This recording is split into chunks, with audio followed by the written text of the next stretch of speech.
Kia ora mai tātou, tuatahi, he mihi ki ngā mana whenua o tēnei rohe, tēnā koutou katoa.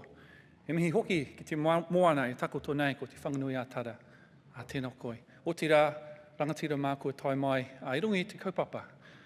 Te ahua o te kaupapa, he kaupapa whakaherehera, he kaupapa atahua hoki. Ana reira, kia ora mai tātou.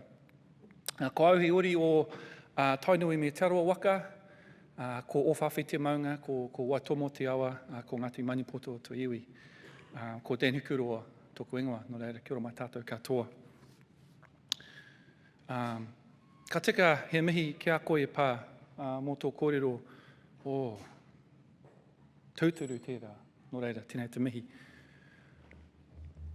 I stand here in this Mātauranga Māori in Science session as someone schooled in the way of science and a Pōtiki in the way of Mātauranga, and I profess to having no expertise in Mātauranga, but beginning to have a little understanding about what it is. And so my apologies in advance for maybe at times pointing out the obvious to some of us, but I anticipate that the part of the audience that it's obvious to, the other part of the audience have never heard before, and vice versa. So please bear with me.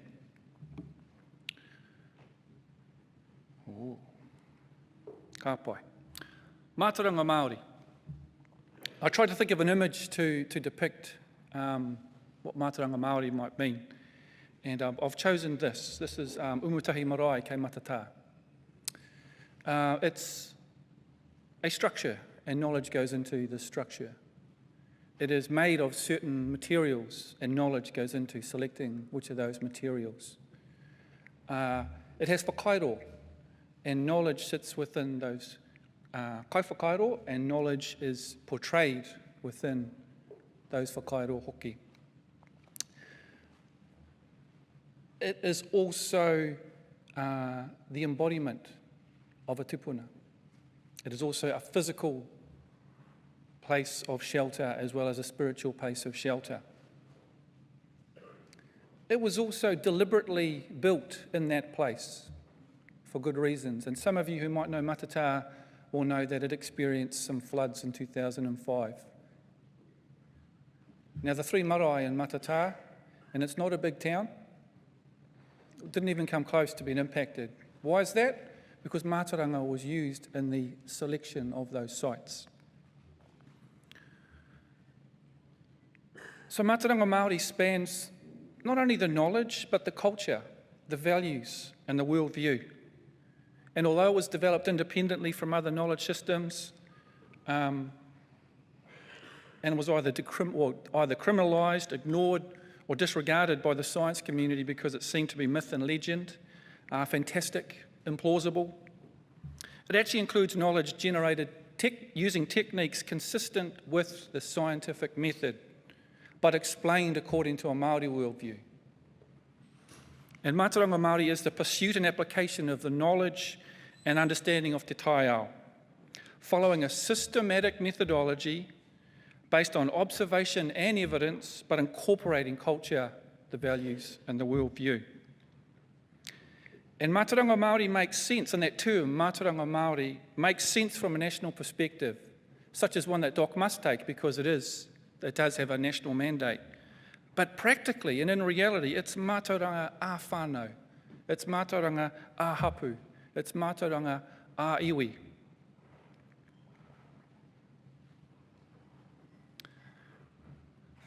Pūrākau are a form of Mātauranga Māori, in the narrative form. And they contain philosophical thought, epistemological constructs, i.e. how do we know what we know, cultural codes and worldviews. For example, there is a pūrākau, and it's not mine to tell, but it describes Ngāti Roirangi's journey into Tika Maui and his subsequent interactions with his sisters in Hawaii, which led to the creation of this maunga, Ngauruhoi. And pūrākau explained merely as myths invalidates the Māori ontological and epistemological ways of knowing, ways of being, constructs of the world. And pūrākau understood as just stories is an inadequate explanation of their importance in teaching and learning and the intergenerational transfer of knowledge. Deliberate constructs, they were employed to encapsulate and condense into easily understood forms explanations of landscape and phenomena, but which made sense to Aotearoa, consistent with the Māori worldview. And I look forward maybe in years into the future to just draw from the example shared with us yesterday of the dynamic nature of mātauranga that was shared by Barney and John and others that said, oh, well, if you bury the bones, it takes ages to prepare them. Why don't we just leave them in the intertidal zone? That's mātauranga in action, right there. Another form of mātauranga, the maramataka. The calendar that divides the Māori year into lunar months. It's a framework to mark time and is structured to respond to the natural rhythms and variations of the lunar cycle. The maramataka comprises centuries of detailed observations, of built-up evidence and hypotheses and predictions that were made, were tested, were critically analysed. It's going on right now, I'm sure. The results and conclusions, if I want to use that language from the science, were subjected to constant verification and testing. And the key role of the maramataka as a predictive tool for scheduling activities critical to the continued success of hapu and iwi was paramount. But it was not fixed and it's not static. It is dynamic. And when taught to the next generations, the method was a combination of kind of authority-driven teaching and experiential learning. The maramataka is lived. Importantly, the critical component was to test it. You had to make sure it was valid. And that continuous testing derives from an understanding that in natural cycles, change is the only constant. Therefore, pūrākau and maramataka are frameworks by which Māori understood and comprehend te taiao, the universe, the natural world, which of course includes us. They're frameworks which we can add to and we can test that knowledge, that we can share it within generations and pass it down through generations.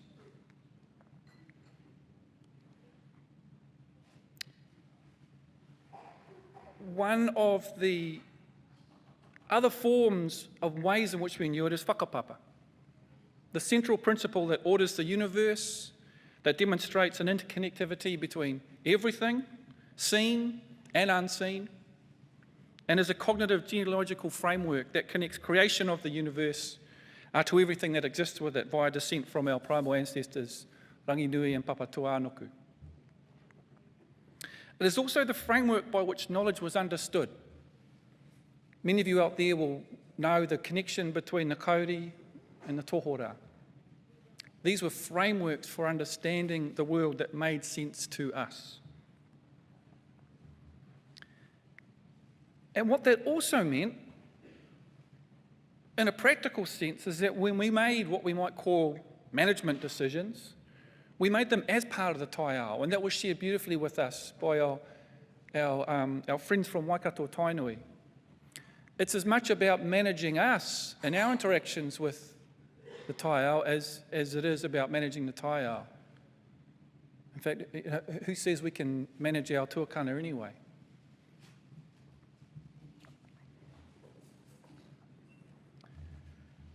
And so, in an attempt to show some of the similarities, but some of the differences between mātauranga and science, I've already said that mātauranga is knowledge that's been generated using techniques consistent with the scientific method, and I stand by that statement.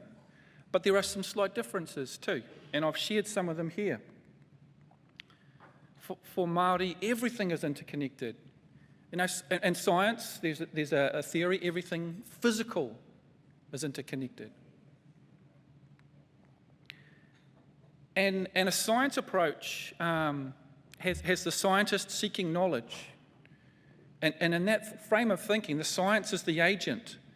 The scientist generates the knowledge, and knowledge is for power. If we come from a mātauranga Māori perspective, I've been taught, and this was from Pa Rob and others, that when you align your mind and your spirit and you open yourself up to possibility, the knowledge will reveal itself. It was there all along. You weren't the special person in it. It was there just to be seen because you got yourself in the right place. And therefore, knowledge is belonging.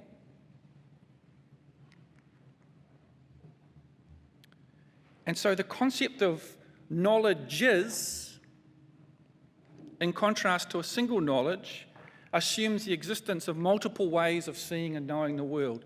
And I have heard some wonderful examples of that in the last day and a half. And I've chosen this image to try and get that point across. It's not going to work so well in this open forum, but if this was my class, I would ask people to tell me what they see there. So I'm going to share with you the usual responses I get. First, it's a really dumb look, like, what's he on about? Then it's like, it's a whale. And then we might have some people who might know their whales, and they'll say, it's a humpback whale. And then we might have a real show-off who's done some mammalian biology, and they'll say, that's Megaptera novangliae. And you go, phoo, you're pretty flash. And I've got to share what that means is large-winged New Englander, because it was first described from off New England. And then sometimes, I think when people work out where I'm trying to go to, some people will say, oh, that could be my tipuna. Or that could be a windfall or a kai. And the critical point there is we're all looking at the same thing and thinking different things about it. And so if we can just get it now to our mind that the way we see and understand the world might be a little bit different to someone else, that's the best starting position. Now, I think we're there already. But it's, what do we do? What are those next steps? What does it look like in the context of a doc treaty partnership? So, one of the advantages of working in a university is we get paid to think and write sometimes, outside of having to do some of the doing. Now, I enjoy the doing, and some of you in the audience I've done some doing with, but let's go to the act. And, notwithstanding let's be honest, the revolutionary step of having Section 4 in 1987, the giving effect to the principles of Te Tiriti o Waitangi is actually in terms of Section 6, which is the functions. And the critical one, the first part of that function is to, and I'm going to read it, to manage for conservation purposes all land and other natural and historic resources. And part AB, to preserve so far as practicable all indigenous freshwater fisheries and protect recreational freshwater fisheries and freshwater fish habitats.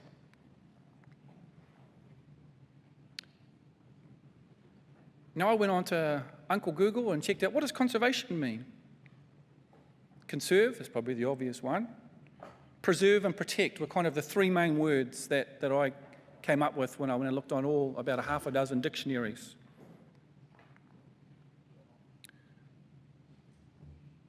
And one could argue that the amazing things that are happening as manifestations of the Dock Treaty Partnership, such as those we have heard over the past day and a half, are perhaps inconsistent with the wording of the Act. Because as best I could tell, all those partnerships were about kaitiakitanga.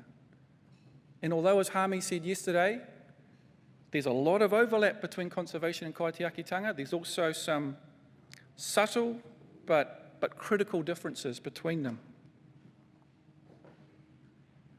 And so then the next question I ask is, have we realised those amazing outcomes? The TT practices, centuries of undisturbed practice, of kōkako returning, of decision-making over whale strandings, devolved to mana whenua in that place, of the Waikato Tainui Cultural Materials Plan, and the mana being handed to Waikato Tainui. The question I ask, is that because of the Act, or is that in spite of the Act? I won't look for an answer there. Now, Jacinta spoke yesterday of the enormous potential of the legal personality to realise the aims and aspirations of some iwi and some hapu. And there will be more, as we've heard this morning, Taranaki. Looking forward to that. But she cautioned against a blanket application, fearing this could be a contemporary colonisation.